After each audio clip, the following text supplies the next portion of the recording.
Hey, you are listening to What the Sigma with Chad Stacks. Today on the show, oil giant Chevron sees massive gains following a dramatic American military operation in Venezuela's capital. Look, I'm going to tell you something uncomfortable about how the world actually works. You ready? Markets are amoral optimization engines. They don't process ethics, they process opportunity. And when U.S. Special Forces kicked down Maduro's door in Caracas before dawn on Saturday, the market didn't see a constitutional crisis, or 40 dead human beings, or the potential unraveling of international law. It saw arbitrage. Gold hit $4,420 an ounce. Defense contractors in Japan and South Korea jumped 8-9%. Chevron, Exxon, Halliburton, all surging. And Venezuelan government bonds, those default-stricken instruments that creditors had written off as worthless paper, suddenly looked like lottery tickets. But here's where it gets algorithmically interesting. Oil prices barely moved, actually slipped in some markets. Think about that paradox for a second. Oil company stocks are rocketing while the commodity they extract is flat. That's not a market pricing in scarcity. That's a market pricing in a monopoly on extraction. The logic is elegant, really. Venezuela's oil infrastructure is broken, has been for years under sanctions and mismanagement. Trump stood at Mar-a-Lago and said the quiet part loud. We're going to have our very large U.S. oil companies go in, spend billions of dollars, fix the badly broken infrastructure, and start making money for the country. Not for Venezuela, mind you. For the country. Ours. So the market's doing the math. More supply coming online eventually means stable or lower oil prices. But the companies who get to rebuild that infrastructure, who get the contracts, the access, the inside track, they're about to print money. It's not about the commodity, it's about the monopoly. Shocking, I know. Trump called it an assault like people have not seen since World War II. Hyperbole is his native language, but at least 40 people died in that raid. Civilians, Venezuelan military, the kind of casualties that don't make it into the stock tickers, but should probably factor into someone's cost-benefit analysis. My name is Tom Sachs. I'm an artist in New York City. For nearly 2 decades, I have been collaborating with Nike. Nike running is for runners, Nike basketball is for basketball. Nike craft is for everyone else.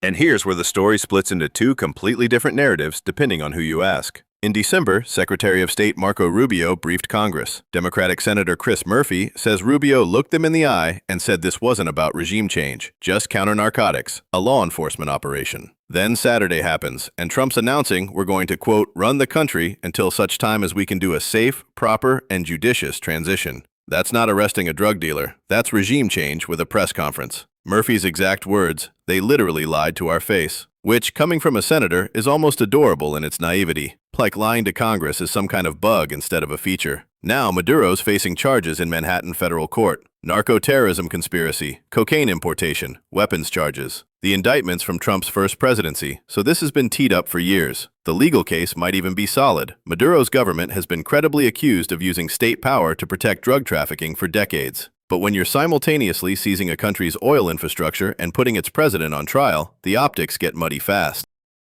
And let's talk about what's not being said here. American forces don't actually control Venezuela. Multiple reports confirm Maduro's government still seems to be running the country. So Trump's claiming we're in charge, but on the ground, it's unclear who's giving orders to Venezuelan military and police. That's not a transition, that's a power vacuum with American branding. The constitutional question is straightforward, even if the politics aren't. Congress declares war, not the president. The War Powers Resolution requires congressional approval for military operations. Trump didn't ask, he just did it. And before this weekend, there were already at least 110 deaths from U.S. attacks on what they called narco boats. Legal experts have quietly floated the term war crimes. Nobody wants to say it too loud yet, but it's there in the footnotes. Here's what fascinates me from an investigative standpoint: the coverage gaps. We have one senator on record criticizing the operation. One. Where's the rest of Congress? Where are the Republicans who should theoretically care about executive overreach? Where are the Democrats beyond Murphy? And where's the international response? Venezuela has allies. China buys their oil. Russia has interests there. But the reporting is almost entirely focused on American markets and American politics, as if we're the only characters in this story. No Venezuelan voices. No opposition politicians who might actually want Maduro gone, but not like this. No civilians in Caracas describing what it's like to wake up to American special forces in their city. No military analyst explaining how you conduct a raid that results in 40 casualties and still don't secure control of the government. Building a new product? Temez Labs takes you from napkin sketch to the App Store. Trusted by Fortune 500s for quality, security, and speed. Book your free strategy session at temez.ai. The analyst from Swissquote said markets are barely flinching despite safe haven assets surging and defense stocks jumping. That's a fascinating contradiction. Either markets are flinching or they're not.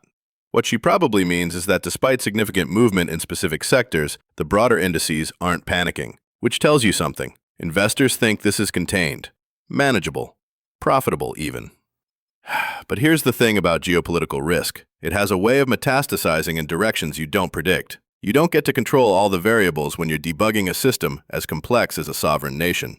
Trump said, "We're not afraid of boots on the ground if we have to," and "We're ready to stage a second and much larger attack if we need to." That's not the language of de-escalation. That's the language of someone who thinks he can solve complex governance problems with overwhelming force and favorable oil contracts. The Venezuelan bond surging is particularly telling. These are instruments that have been in default. Creditors had written them off. Now they're betting that a U.S.-administered Venezuela will honor those debts, or restructure them favorably, or at minimum, create enough stability that the paper has value again. J.P. Morgan's reportedly projecting gains. That's not altruism. That's vulture capitalism with a flag pin. And the oil companies, Chevron, Exxon, they're not just betting on access, they're betting on preferential terms. When Trump says they'll fix the infrastructure and start making money, he's describing a concession model that looks a lot like colonialism with a corporate structure. You don't send special forces to arrest a president and then negotiate market rate contracts. The question isn't whether Maduro's government was corrupt. Multiple sources confirm it was. The question isn't whether he's guilty of the charges. The evidence might be there. The question is whether the United States has the legal or moral authority to unilaterally invade a sovereign nation, depose its leader, and hand its natural resources to American corporations, and whether the fact that markets are cheering means we've already answered that question. Trump campaigned on avoiding foreign wars. This isn't a war in the traditional sense. No declaration, no front lines, no occupation force holding territory. But it's not law enforcement either. It's something in between, something we don't have good language for yet. Regime change as counter-narcotics operation. Military intervention as market opportunity. Disruption, if you will. What happens next is anyone's guess. Maduro appears in court Monday afternoon. His government still seems to be functioning back home. U.S. oil companies are presumably drawing up plans. Defense contractors are counting their gains. And Congress, the body constitutionally empowered to declare war, is mostly silent. The footnote here, the thing that should matter but probably won't, is that at least 40 people are dead, and 110 before that. And we're talking about stock prices and bond yields and infrastructure contracts, which maybe tells you everything you need to know about how these decisions get made and who they're made for. The market's already moved on. Gold's up, oil stocks are up, and somewhere in Caracas, people are trying to figure out who's actually in charge. The answer, as always, is whoever has the leverage. And right now, that's us.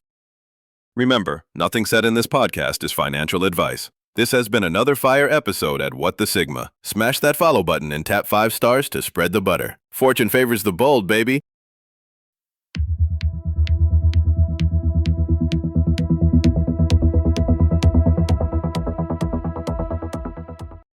Grab News.